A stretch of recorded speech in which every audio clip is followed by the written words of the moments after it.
Good afternoon, everybody, and welcome to Transcending Together with Julianne and Lee. Good afternoon, beautiful and amazing human beings. Welcome to nearly said the other show, the Julianne Show. It's not the Julianne Show. It is Transcending Together.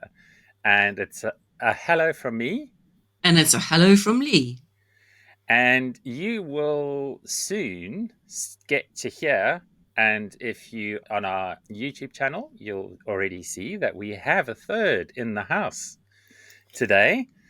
And that is Rachel. She is our guest for this week. And Rachel has kindly agreed to come and chat to us about her experience as a young assigned female person who's been playing rugby. And yeah, we just want to hear from her about rugby and what it means to her, and make sure we get your pronouns right. She, they. Okay, so they. I will pay attention to that. So yeah, Rachel, do you want to come in and tell us a bit about yourself? Yeah, I'm Rachel. I've been playing rugby for about 2 years. I think, I'm really like honoured to be here and to have been asked to come and speak.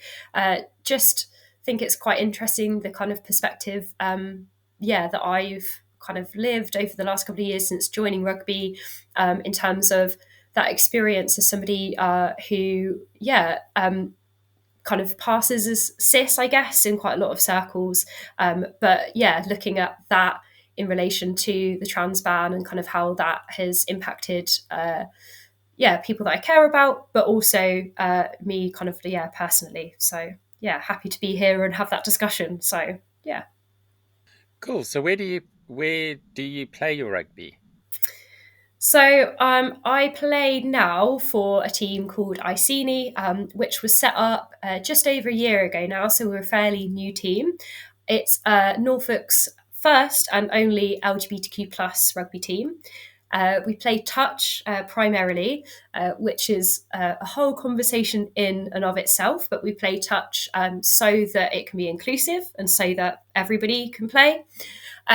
Before that, I used to play contact. I don't play contact anymore, but very much miss it and would just love to actually see inclusive environments created that kind of support people to get re-involved with contact. But that's where I play at the moment. Iceni, fabulous bunch of people. I love them. They're a great team doing some really cool stuff. So yeah. So what I know you said, like, playing touch versus 15s, it's like a whole story, but it's an important one because the RFU have taken the position that, well, if trans women want to play rugby, then they can just play touch. And what do you think is the difference between the two? And do you think that's a fair thing to say to people, you can only play this form of the game? I'll answer your second question. No, I don't think it's fair at all that this is the kind of request that's being made of the trans community. Why are they not allowed to enjoy the game that we love and that we want to play fully? Like, why is that restricted to touch? You cannot give equality to a community without allowing them to be involved in all aspects of a sport. So, yeah, I think it's completely unfair. And I guess one of the other things is, whilst I love touch, is very different to playing 15s, right? It's a very different game. It requires a very different skill set. It's probably easier for people to make that transition over who've maybe been a back before, because it relies quite a lot on speed and agility and stuff. And actually, there are lots and lots of women, not just trans women, who, actually their skill set won't kind of transition over well into that kind of game. So you're almost asking people to play a completely different sport just because of how they identify. And I think that, yeah, it is unfair. Now, whilst I'm fortunate enough that if I wanted to, I could go back and play contact right now, I would be welcomed, I'd be accepted. I don't know if you can hear my cat in the background. Whenever I'm on a call, she likes to be really noisy. So she always seems to pick her moments. She's right, now's my chance to be really noisy and obnoxious. But yeah, I've lost my train of thought. But yeah, basically it's a completely different game. And whilst I found home and community in it and I enjoy playing it, I still miss contact. I still would like to be playing contact. And I think the request that you're making of people to play a game that, yeah, that they haven't been playing, they're going to have to move away from a team that they might feel really connected to, a position that they've actually trained really hard to be able to play. And you're asking them to then take all of that away and actually, no, you're going to go and play touch. It's a completely unfair request of people. So, yeah, I feel very frustrated about the RFU's line and policy on this. Yeah, I always say if you might as well tell me to go and play football or paddleball. They are two completely different games. And your point around it's a game for backs as an ex forward, I always used to joke that it was something that gave the backs to do while the forwards were doing some real training. It is. That's where it came from. Touch literally came from that. And heaven forbid that they should tackle each other on the training pitch in case they get injured. Whereas the forwards are always doing full on crunch stuff and the backs are running around playing touch. Yeah, it's good for fitness and it's good for developing spatial awareness and ball handling skills and all the rest of it. But it's not a game in and of itself. It's what if you played eights, which is just the forwards? Then what? With full contact. Anyway, Lee, do you have any questions?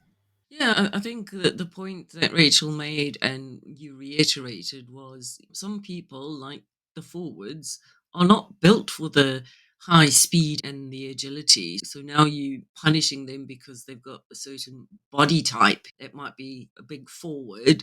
And now you're punishing them because of that. And some of those skills aren't transferable into touch. I like what Julie said. It's almost like a training exercise. Is That's what touch rugby is good for, because it hones your skills and your hand-eye coordination and things like that. So yeah, that's quite interesting. Yeah, I think like touch in and of itself is a great game, but it needs to be the choice that people have made to play touch, right? That needs to be their choice, okay?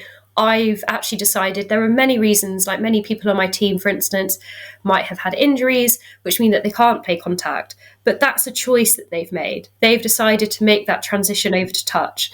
And actually, what the RFU are doing are removing that as a choice and making it something that you almost have to do. And then saying, oh, but that you should be happy with that, right? That should be good enough. It's just not good enough. So it's very interesting. I've definitely got my passing's definitely better since I played touch. That's the one good thing.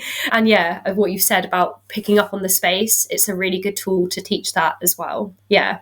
But the main point is it should be somebody's choice to be playing touch. Yeah, we used to at Hove when we were training. We used to play what we called it is basically aggressive touch, but its official name is assertive touch, where you can be a little bit more physical and you can ruck over and things like that, which I always thought was quite a good way. If you touched, you've got to go down, and then the other team can compete for the ball. So but again, it's allowing it allows the forwards to really get into the mix. But yeah, assertive touch. I think that was the tipping point for me with Hove was I couldn't even do that because it was more than oh you touched. And there was a tournament. There's an annual tournament which is the Wooden Spoon, which is a charity for disadvantaged and disabled children in rugby. And they hold a veterans festival every year. And because it's a veterans festival, you are allowed to play in a yellow bib, which means no contact.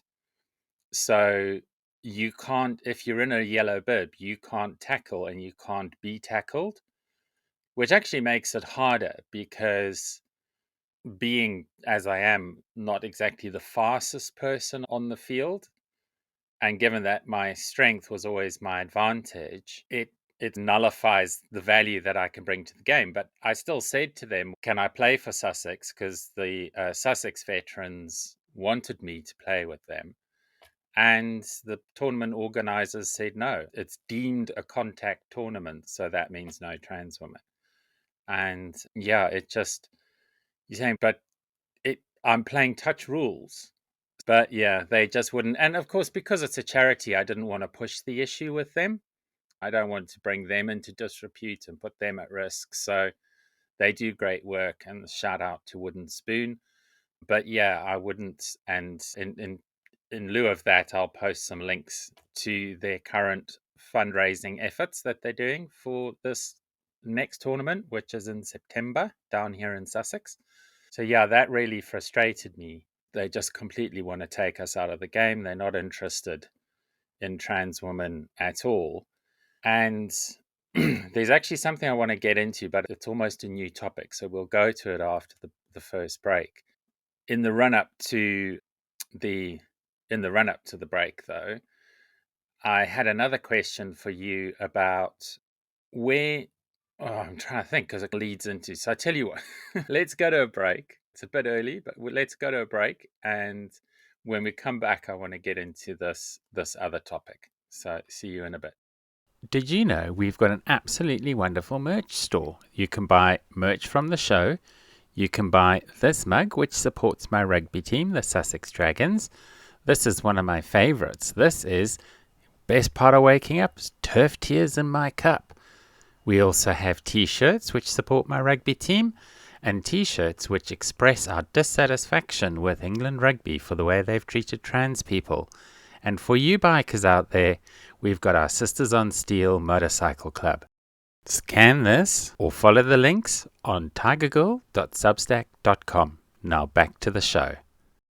Welcome back, beautiful and amazing human beings. So the thing that I wanted to get into, and I spoke about it on the show last week because it came up last week, but this is this article that came up in the Sunday Times over the weekend, and it was so Sharon Davies, who is the former Olympic silver medal winning swimmer, and I think from a background point of view, I think one of her biggest issues is she won silver at the Olympics when she was competing, and she was beaten by a Russian who was dosing on testosterone. And testosterone, they weren't testing for testosterone at the time.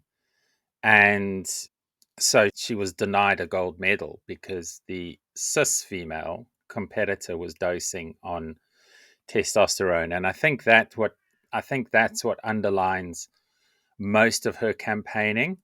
And up till now, the campaigning has been pretty much just on physical capability and the fact that they claim that trans women have an inherent advantage having passed through male puberty, which of course is every trans woman in this country because you can't hormone treatment under 16 years old. That was one thing, but she did go further. And this is where it starts getting insidious because it's at this point that they then say local authorities and gyms should ensure female changing rooms and toilets will not permit anyone born male to use them, and that schools and clubs should not have mixed sex sports. Yeah, I'd love to know what you think about all of that. Yeah, my first reaction is just one of disgust, to be honest with you, that things like this can be said. I think people forget the weight of their words sometimes, and yeah, to just be able to say things that one scientifically have been proven to not be true as if they're fact is just quite, yeah, is worrying that people are, that this stuff is getting press in the media. Yeah, that first component of of some kind of biological advantage is the thing that I get into the most with people who are against trans inclusion within sport.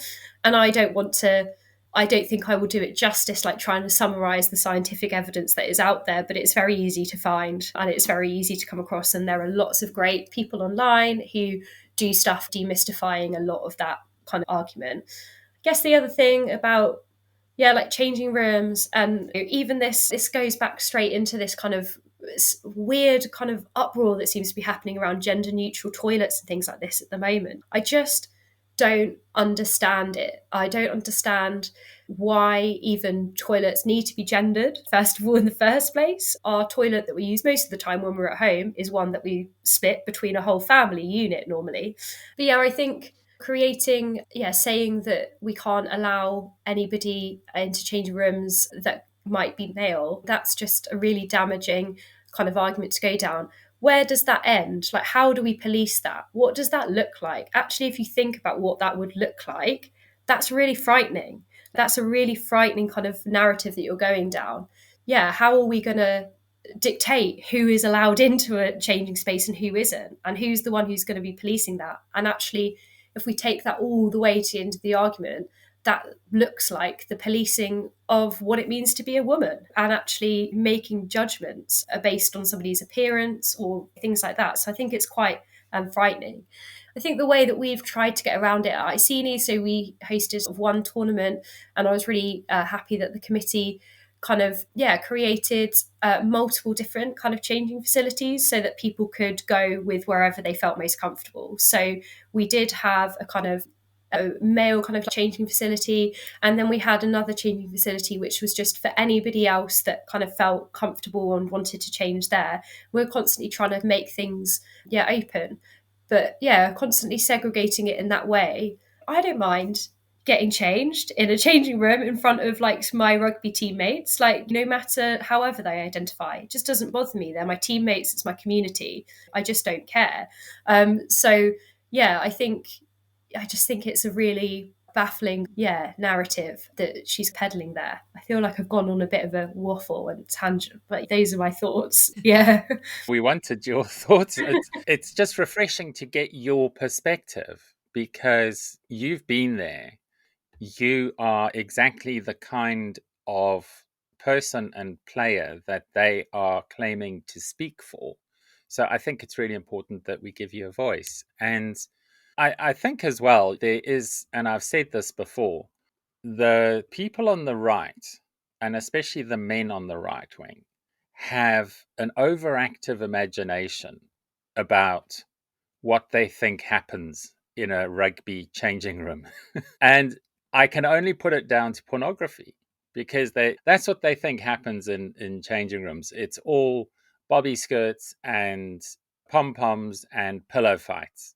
And probably one of the least sexy environments anywhere in the world is a rugby changing room, especially in this country, because from from like August onwards, it's more mud than anything else. And your biggest priority is just how on earth do I get clean when I'm surrounded by mud?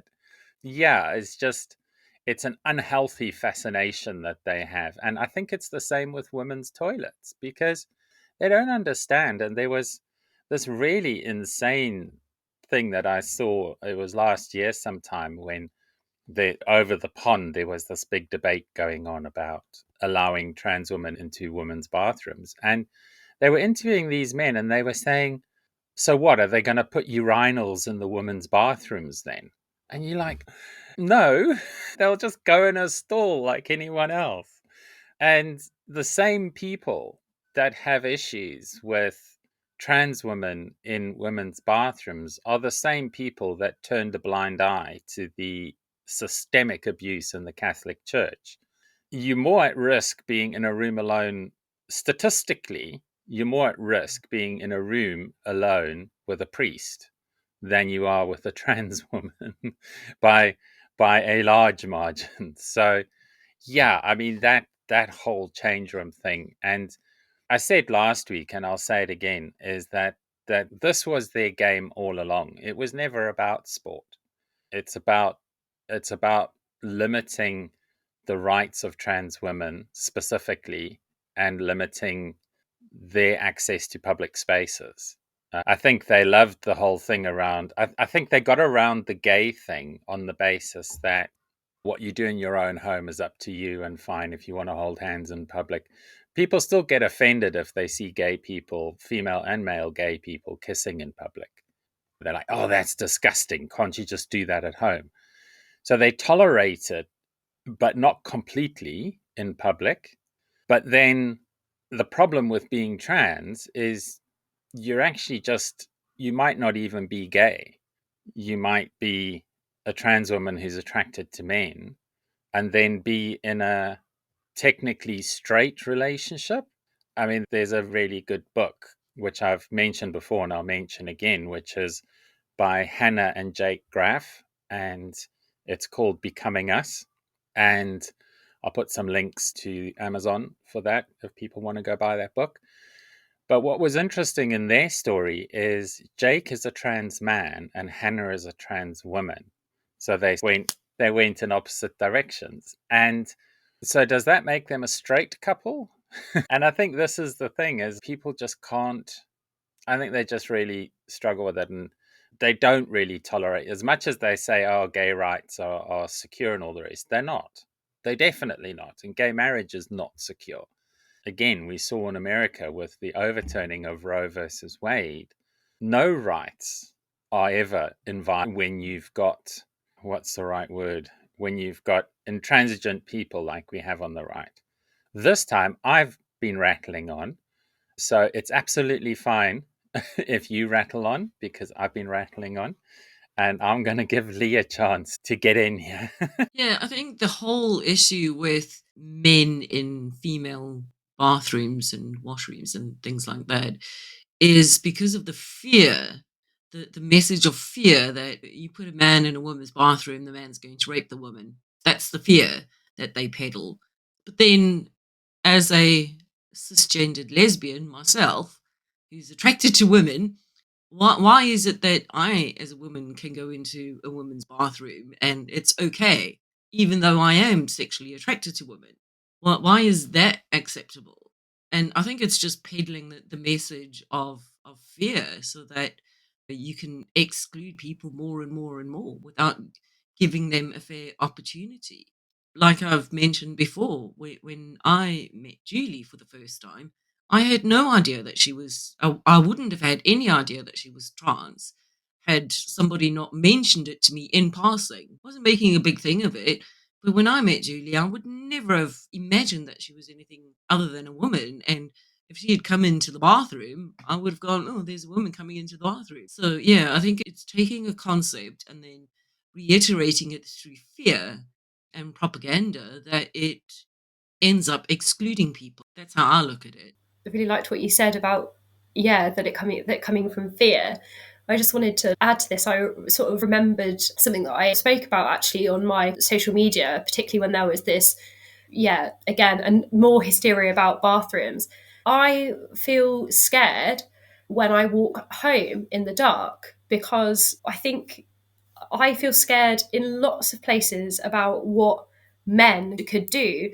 And I think what it's not recognizing is this kind of, the fact that actually women all across the UK are sometimes frightened within the street or in lots of different spaces. I actually had an incident where I was walking home with a friend and a guy approached me and tried to have a conversation with me, and I said no thank you, and he threw something at me on the street. Now these are things that happen to women. They're not happening in bathrooms. It's happening. Women are being treated poorly, are being scared by men, are having violent acts committed by men against them in lots and lots of other ways. And actually, I think this issue of the bathrooms and trans women being able to be in bathrooms is actually trying to ignore the fact that we have an issue of violence against women.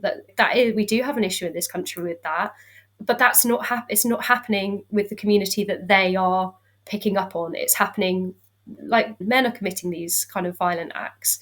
So I really love a sketch by Nish Kumar, who after Ricky Gervais did his horrendously turfy, horrible Netflix special, was just like, do you really think that if somebody wants to commit a violent act against somebody, that the thing that's going to stop them is that they can't go into that bathroom? That's not going to stop them. It's just completely ridiculous logic. I think, we're trying to distract away from the real issues that are facing kind of women in this country by creating this narrative. Yeah. Yeah, I couldn't agree with you more. I think that's often been made the case, and that is that we have a situation where the things which grab the headlines are people like Isla Bryson, who raped women and was then transitioned and was put into a women's prison. But when she committed those offenses, she was identifying as male. It wasn't a trans woman that raped those women. It was a cisgendered male, effectively. Obviously, the violence against women was a terrible thing, but the way in which they try to set us up as the bogeyman or the bogey trans woman, yeah, it's a distraction. And I want everybody to stay focused. So we're going to go to a break. And when we come back, we'll chat some. The world's largest radio station for the trans community. Trans Radio UK. Welcome back, beautiful and amazing human beings. So, just before the break, Rachel was touching on, I think, a really important subject, and that is the general violence that we see.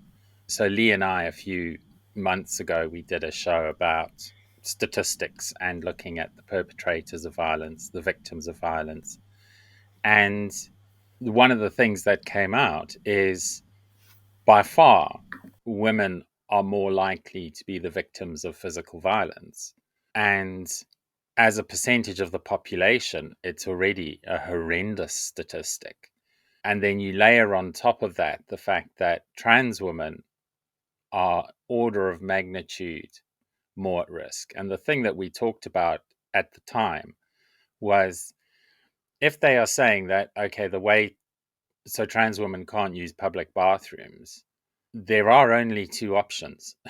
If you do away with the unisex bathrooms, there are only two options. You've got a man's bathroom and a woman's bathroom.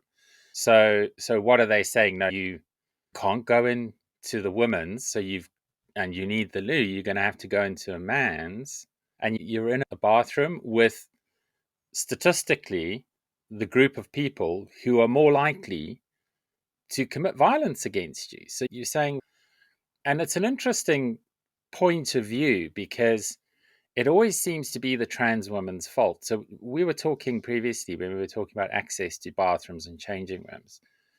And when masculine identifying women are being challenged when they go into the women's, saying, oh, you're a man, you shouldn't be in here. And they're like, no, I'm a woman. I just butch. And then they say that's trans women's fault for creating the crisis. If there weren't trans women, then we wouldn't have to challenge people going into bathrooms. And then but that also means that if you can pass, and I know a few trans women who I appreciate that Lee wouldn't have realized I was I was trans, but I know trans women who you just would never know unless they had come out. And if you think of people like Katie Montgomery, if you encountered her YouTube channel, which is called Turf Wars, which is a fantastic channel, shout out to Katie. But if you understand, if you didn't know she was trans, you would never know she was trans, and she would never, ever be challenged going into a women's bathroom. India Willoughby is another one who the only reason people know she's trans is because she's a trans activist, and it's the same with Katie. Yeah, you wouldn't pick them out in a lineup and say those two are the trans people. And there was an interesting scenario I had when I first started playing rugby, and that was when after the match I was chatting to one of the players from the other team, and I said to them, because I knew my team were comfortable with me being there and playing and all the rest of it, and it was obviously at a time when I was allowed to play. And so I was talking to one of the players on the other team, and I said, how did you feel about the fact that we fielded a trans player? And they were like, who was it? And I was like, it was me. And they're like, no, we knew there was a trans player, but we didn't think it was you. And I wasn't quite sure how to take that. As my teammates were always like, the person, we were never concerned about having Julie on the field. And I'm like, it's a bit of a backhanded compliment because you're like, great that you don't think I'm a threat, but at all? I'm supposed to be a threat by virtue of my position. But yeah, not being assigned female at birth, I want to hand this segment over to the two of you, though, really, just to have a conversation around this violence against women aspect, because I think ultimately that's the fear point that they're using to stoke this. And I think that's that's the thing which you two are both, having been assigned female at birth, are definitely more qualified to talk about than me. So let me just shut up now. I don't know. Lee, do you want to come in and then go from there? Yeah, I think the thing is that women are perceived as the weaker sex. And I think that has been played upon. And also, women were seen as possessions of their husbands or their fathers if they weren't married. And I think that plays a lot into it still, that women are perceived as, and it still goes on today in quite a few cultures, as less than men, and men have the right to treat women any way they want to. And I think that still perpetuates a lot today, despite having things that women couldn't do previously, like vote and things like that. I still think that there's a lot of men who've got this mentality that they can do to women as they like. And I think we need to address that as a core fundamental issue into helping this situation go away, is address that mentality. Little boys will look at their fathers and how their fathers treat their mothers and will treat them like that when they grow up because they don't know any other way. That's the way they've been brought up. If you treat your wife with respect, that is a big lesson for your son to learn. And one hopes that he will treat his wife like that going forward. Whereas if the little boy sees his mother being abused by his father, he's going to think that's normal and that's the way I'm going to behave because he doesn't know any better. It's really, I think it's so true what you're saying, that actually a large part of this is about education and educating like young boys to do things differently. And I think I talk about this as I work in the education sector, and I also have a brother who's quite a lot younger than me. So we have quite a big age gap.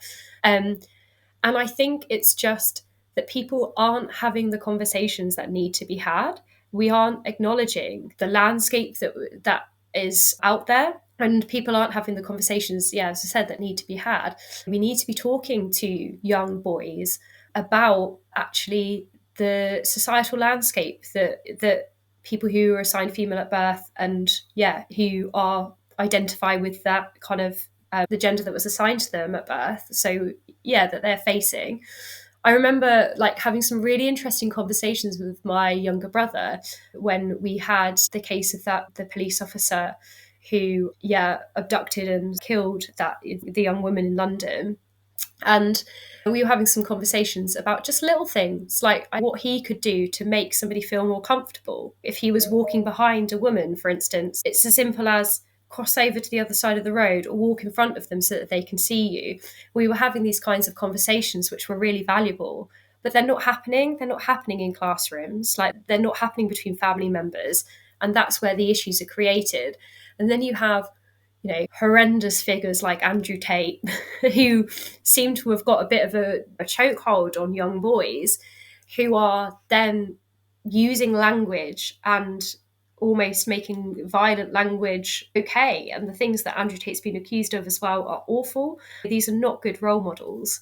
Also, I think it comes back as well to patriarchy and actually how this negatively impacts men as well. We are pigeonholing cis men into how they need to be a man, like what it means to be a man. We're still, I think, so far away from it being okay for cis men to inhabit and display their emotions. We're still having this gender kind of binary of this is a masculine quality, this is a feminine quality, and this doesn't help anybody. We should just be who we are, regardless of those kind of societal expectations. So I think there's so much that actually, I think the men that get really frightened about feminism and us actually don't recognise that the patriarchy isn't serving them either. It's not serving anybody. Yeah, it does serve them. Yes, historically it has served them. But I'm talking about actually it's not allowing people to be who they are is the main issue. So, yeah. I don't know if anybody else has any thoughts about how we solve this kind of problem. But Yeah, you make a really interesting point, and lots of interesting points, both of you. And I think it's sad in a way that you have to educate boys on how to not be threatening. And yeah, I suppose it is about learning to accommodate. I'm very conscious of the fact that I am a big person. And I always used to use that Shrek reference from, and I don't know if you saw Shrek, the original Shrek, where he's rescued Princess Fiona and they're walking through the forest, and a donkey says something about it's very dangerous in the forest, and Shrek was always like, I'm the most dangerous thing in here. And I used to joke about that and try to be conscious of that fact. And the interesting thing is, when I started playing rugby, I did throttle myself. I did, because I didn't know where I was on the spectrum of strength.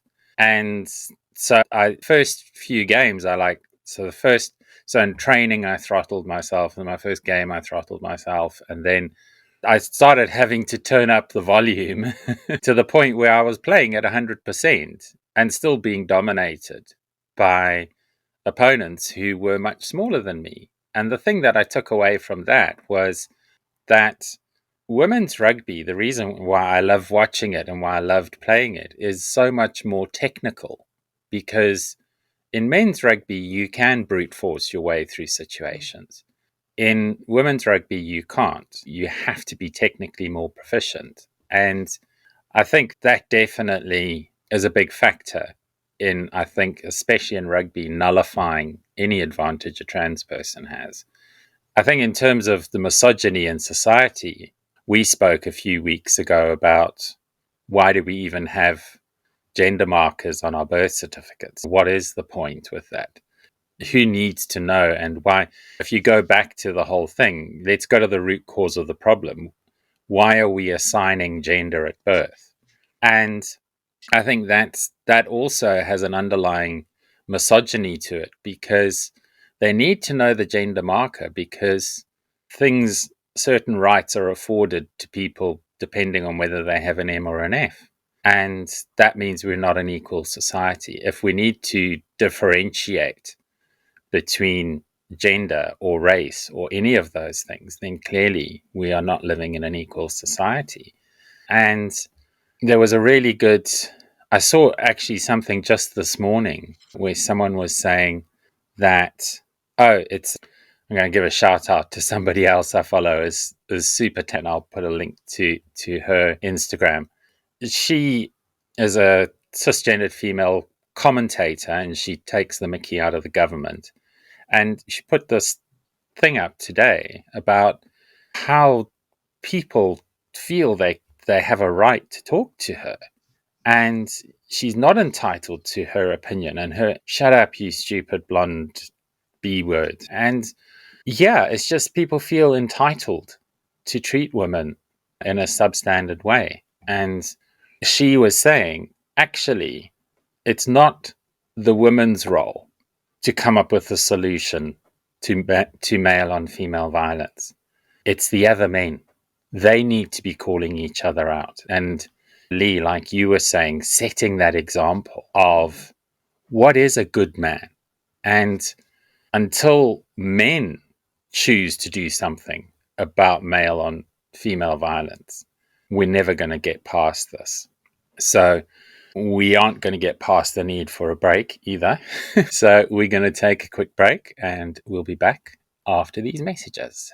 Did you know we've got an absolutely wonderful merch store? You can buy merch from the show. You can buy this mug, which supports my rugby team, the Sussex Dragons. This is one of my favourites. This is best part of waking up, turf tears in my cup. We also have t-shirts which support my rugby team, and t-shirts which express our dissatisfaction with England rugby for the way they've treated trans people. And for you bikers out there, we've got our Sisters on Steel Motorcycle Club. Scan this or follow the links on tigergirl.substack.com. Now back to the show. Welcome back, beautiful and amazing human beings. So, of course, the main reason why there's a number of reasons why I thought it was important that Rachel joined us. Most specifically, Lee and I are both Gen Xers, and Rachel is, I guess you would define as a millennial. I don't Not know a, why yeah. I'm with being 28, So but yeah. younger than us, anyway, substantially. I think you are young enough to be one of my children. So there is that Yes. generation gap.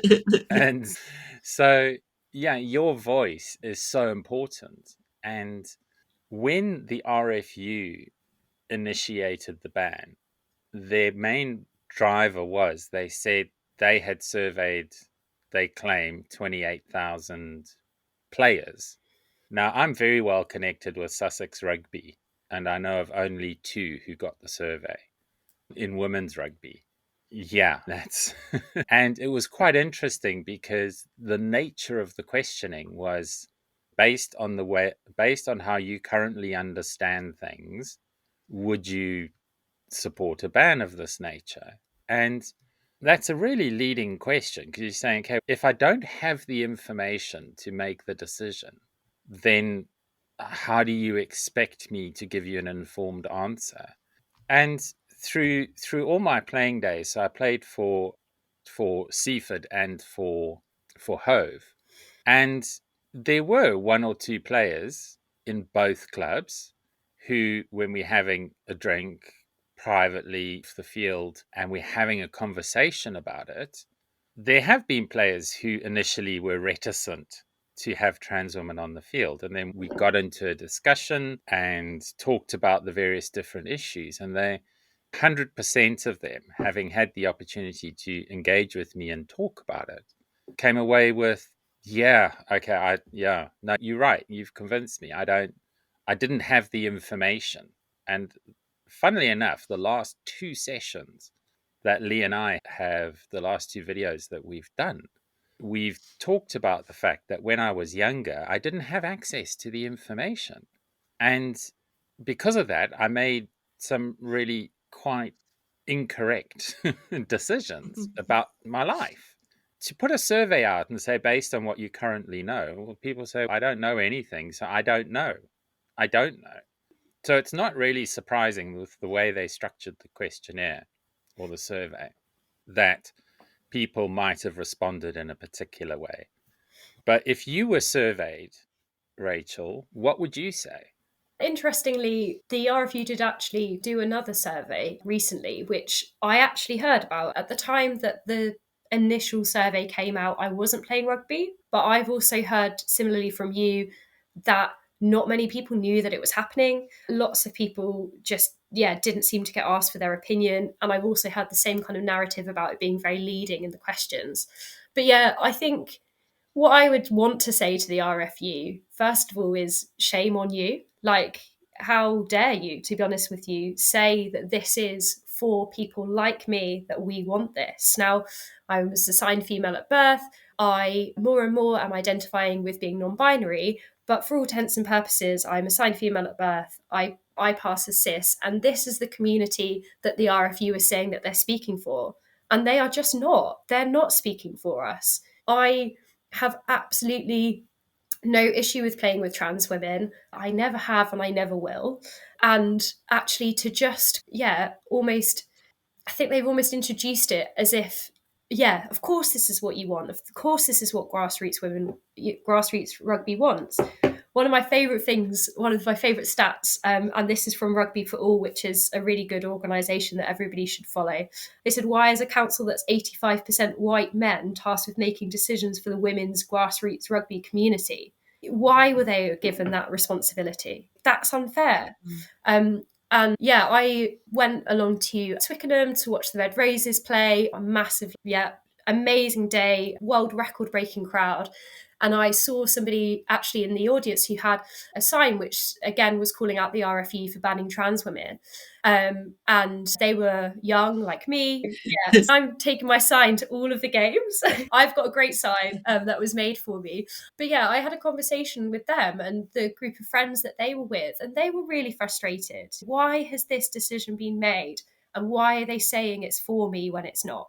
And yeah, we can argue all day about it, but ultimately, rugby, particularly women's rugby, is a beautiful sport that celebrates the diversity of women, what it means to be a woman, and everybody has a place on that pitch. And what they've done is enforced a ban that goes completely against the values of the game that I fell in love with. And yeah, it just makes me furious. I could rant about it for ages, but I'll stop there. You can keep ranting. It's absolutely fine. I thought you were talking about me when you were saying there was someone there with a sign, because I've been to a lot of the matches and I'm usually there, but obviously I'm not young, so it wasn't me. And we have had a lot of support. Sasha Atchison, who's an ex-England rugby player, now coaches the Bristol Bears, or Bisons, sorry. She's a very outspoken advocate for trans women's participation in sport. For me, it comes down to, in a large part, to the mental health aspect of it.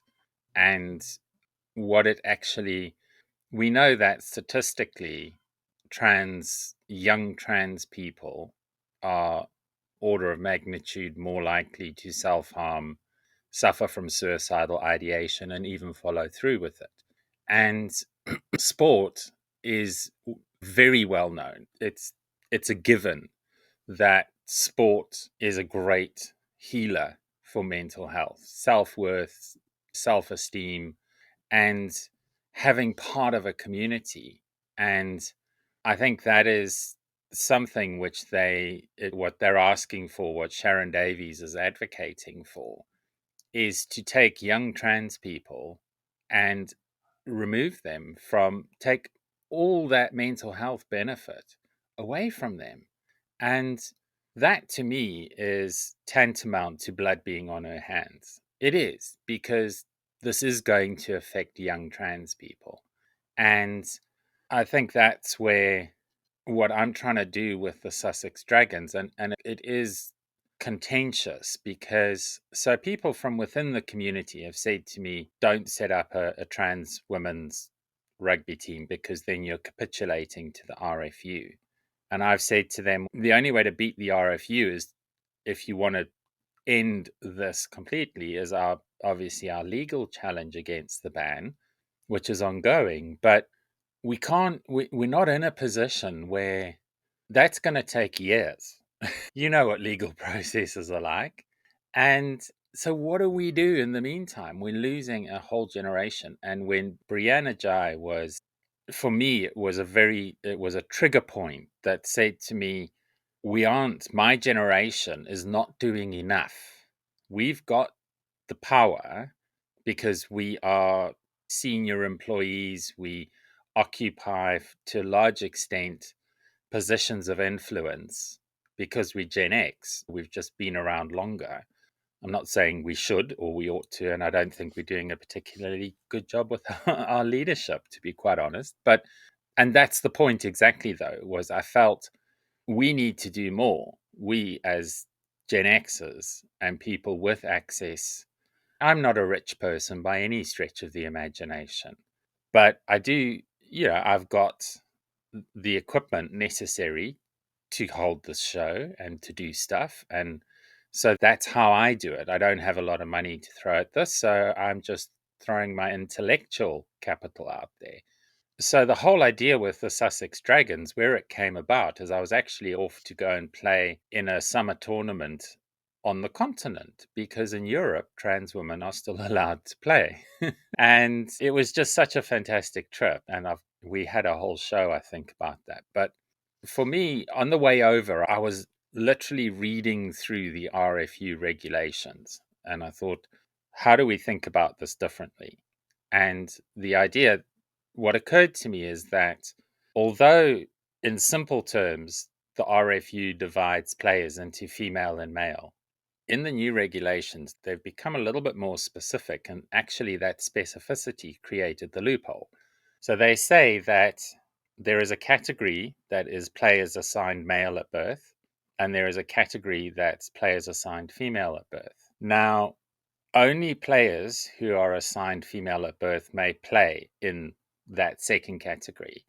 However, players who were assigned female at birth, if they are signed off by their club, can play in the players who are assigned male at birth category.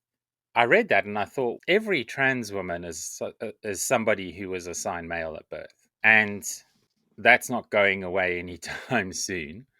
But if players who are assigned female at birth can play in that category, then if you create a team in that category that's a trans women's rugby team, then cis women can play in it. And in the end, you get the same thing. So trans women can't play on a women's team, but women, cis women, can play on a trans women's team. So the end result is the same. And I've taken flack from certain people in my community to the point where one person's actually rage quit the group, that we've got a core group of people who try to organize protests and things like that against rugby, against the RFU. They rage quit that because they're like, I can't add any value here. And I kept saying to her, the fact that you don't agree with me is a good thing, because I don't want to be surrounded. We don't gain or learn anything by just surrounding ourselves with people in our own echo chamber. It's good to be challenged. But she was definitely like, I'm out. I can't add any value here. I don't agree with what you're doing, so I rage quit. And I would just like to understand from your perspective, Rachel, what do you think about my decision? And honestly, you don't have to agree with me. Lee doesn't agree with me all the time. I normally manage to convince her why she was wrong in disagreeing with me, but that's another Exactly. But yeah, what do you think about that? First of all, I would say, like, one, it's maybe not my place to have an opinion. I can understand that for some trans women, having this loophole meaning that they have to, on paper, be playing for a assigned male at birth team. I can understand that might be painful for some people from having had conversations. But also, I think we've got to look at what the end result is, which is actually there's a diverse rugby team that would otherwise not be represented or not be able to play. And actually, like, the end result is a challenge then to the RFU, particularly if you have trans women playing alongside cis women, where they're trying to almost pit us against each other and say these two communities don't want to play together. I think that can be really powerful. So yeah, I can understand, yeah, perhaps why that might be painful to have to go through those loopholes. And yeah, I think then it's ultimately over to people, isn't it? The individual, whether that's something they feel comfortable with doing and comfortable for them. But the end result is something that I think almost shows the RFU how ridiculous their policies are, that there's this kind of way sorry, of this team playing together within their current regulations.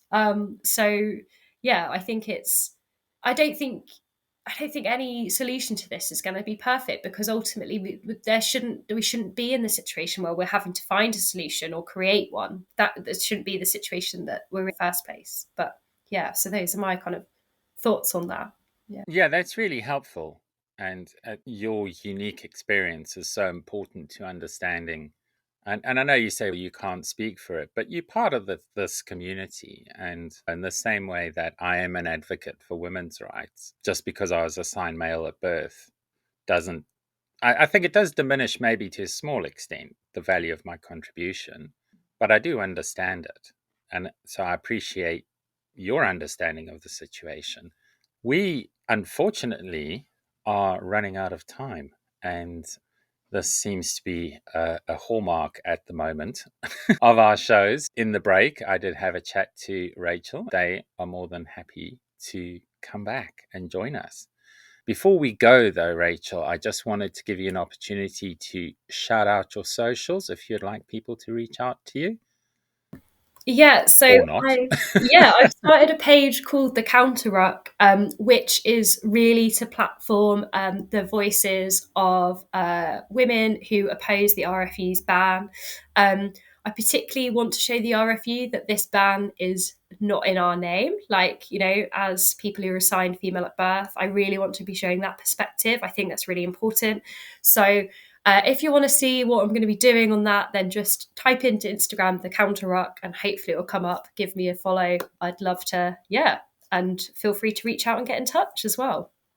And also shout out to Iceni. If anybody's in Norfolk and looking for a fun team, Iceni would welcome you very much. So yeah.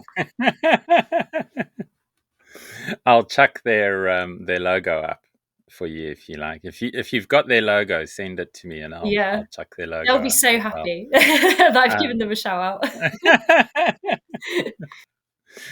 all right. So yeah, let's Lee, very quickly as the clock counts down. Any final thoughts?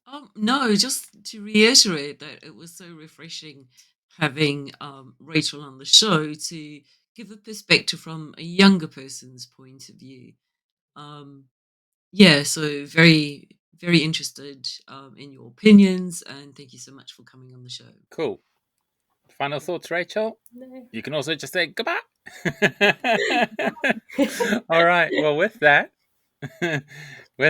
it's a goodbye from me, And it's a goodbye from Lee. and it's a goodbye from. And it's goodbye from Rachel. Yeah, I know it Thank doesn't quite.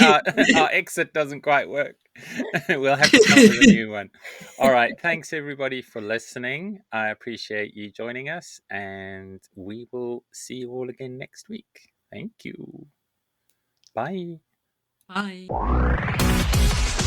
For the community, by the community, Trans Radio UK. All hit music. This is Rihanna. Hey, this is Pink. Trans Radio UK.